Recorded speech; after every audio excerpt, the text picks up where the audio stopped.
अंतर्राष्ट्रीय। आखिर Trump Greenland को खरीदना क्यों चाहते हैं? डेनमार्क बेशक ग्रीनलैंड को बिकाऊ न माने, लेकिन खनिज संपदा से भरपूर भू राजनीतिक दृष्टि से बेहद महत्वपूर्ण इस क्षेत्र पर अमेरिका ही नहीं, चीन समेत कई देशों की नजर है। राष्ट्रपति डोनाल्ड ट्रंप ने यह कहकर कूटनीति विवाद को जन्म दिया है कि अमेरिका की सुरक्षा के लिए ग्रीनलैंड का अधिग्रहण किया जाना जरूरी है। इस पर डेनमार्क के प्रधानमंत्री मेटे फ्रेडरिक्सन ने कहा, ग्रीनलैंड हमारे आधिपत्य में है और यह बिकाऊ नहीं है। ग्रीनलैंड में ट्रंप की रुचि कोई नई नहीं है। इसको लेकर उन्होंने वर्ष 2019 में भी अपनी इच्छा जाहिर की थी। हालांकि अभी स्पष्ट नहीं है कि इस मामले में ट्रंप किस प्रकार अपनी परियोजनाओं को अमली जामा पहनाते हैं, लेकिन प्राकृतिक संसाधनों और आर्कटिक से जुड़े भू राजनीतिक संघर्षों के विशेषज्ञ के रूप में मेरा मानना है कि अंतर्राष्ट्रीय राजनीतिक परिप्रेक्ष्य से ग्रीनलैंड के महत्वपूर्ण को 4 संदर्भों में देखा जा सकता है। पहला, खनिज। ग्रीनलैंड प्राकृतिक संसाधनों से भरपूर है।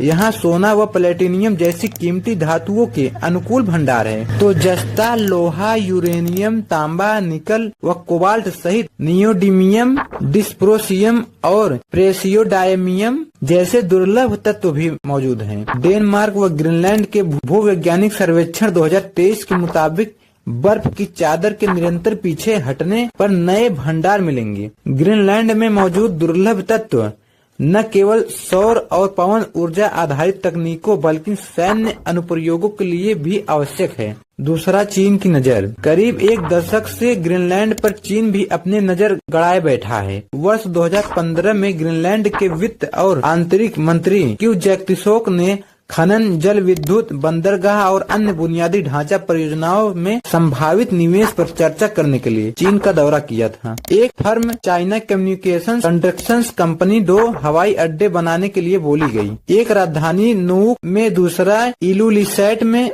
दूसरी चीन फर्म जनरल नाइस ग्रुप के उत्तर पूर्वी ग्रीनलैंड में एक परित्यक्त डेनिश नौसैनिक अड्डे को खरीदने की पेशकश की है, जबकि चीनी विज्ञान अकादमिक ने नोवुक के पास एक अस्थायी अनुसंधान केंद्र और एक उपग्रह ग्राउंड स्टेशन बनाने की बात की है। तीसरा, अमेरिका के दीर्घकालीन हित। वर्ष 1946 से ही अमेरिका की ग्रीनलैंड में रुचि रही है, जब उसने $10 करोड़ के सोने की पेशकश की थी। उस वक्त डेनमार्क ने प्रस्ताव को नकार दिया था। 1950 के दशक में अमेरिका ने आर्कटिक सर्कल के उत्तर में करीब 1200 किलोमीटर दूर खुले वायुसेना बेस बनाया। 2023 में इसका नाम बदलकर पिटफिक स्पेस बेस कर दिया गया। चौथा, भू राजनीतिक महत्व। अमेरिका की सबसे उत्तरी सैन्य सुविधा पिटफिक ने मिसाइल चेतावनी, रक्षा, आंतरिक निगरानी व उपग्रह कमांड मिशन प्रदान करने के लिए रडार और ट्रैकिंग क्षमताओं को अद्यतन किया है। लेकिन चीन का यह दावा कि इस क्षेत्र में नेविगेशन, मछली पकड़ने, ओवरफ्लाइटिंग और तेल व गैस परियोजनाओं में निवेश करने का उसका अधिकार है। अमेरिका को चिंतित करता है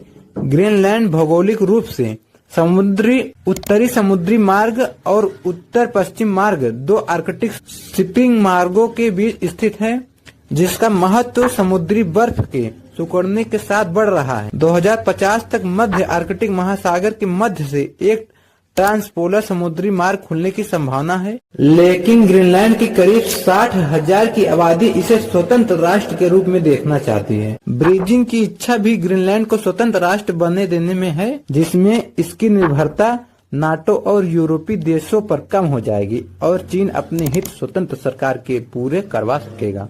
द कन्वर्सेशन से